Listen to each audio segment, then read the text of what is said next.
ಕರ್ನಾಟಕ ರಾಜ್ಯ ರೈತ ಸಂಘ ಘೋಷಿಸಿದೆ.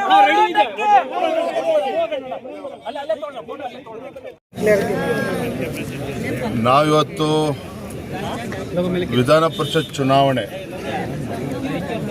ದಕ್ಷಿಣ ಪದವೀಧರ ಕ್ಷೇತ್ರದ ಆಗ್ನೇಯ ಪದವೀಧರ ಕ್ಷೇತ್ರದ ಚುನಾವಣೆ ಸಂಬಂಧ ಕೋಲಾರ ಮತ್ತು ಚಿಕ್ಕಬಳ್ಳಾಪುರ ಪ್ರವಾಸ ಮಾಡ್ತಕ್ಕಂಥ ಸಂದರ್ಭದಲ್ಲಿ ಬರದ ಪ್ರವಾಸವೂ ಕೂಡ ಇತ್ತು. ಆದರೆ ನಿನ್ನೆ ಮನೆಯಿಂದೆಲ್ಲ ಮಳೆಗಳು ಬಂದಿದೆ, ಇನ್ನೊಂದು ಸಲ ಬರಬೇಕು ಅಂತೇಳಿ ಅಪೇಕ್ಷೆ ವ್ಯಕ್ತಪಡಿಸಿದ್ದಾರೆ.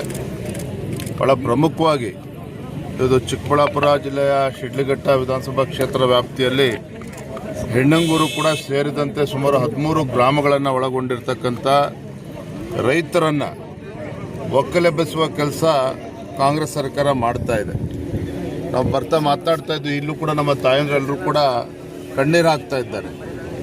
ರಾಜ್ಯ ಸರ್ಕಾರ ಇವತ್ತು ಬಲವಂತವಾಗಿ ರೈತರ ಜಮೀನನ್ನು ಕಸ್ಕೊಳ್ಕೊಟ್ಟಿದ್ದಾರೆ ಮತ್ತು ಭಾಳ ಫಲವತ್ತಾಗಿರ್ತಕ್ಕಂಥ ಜಮೀನು.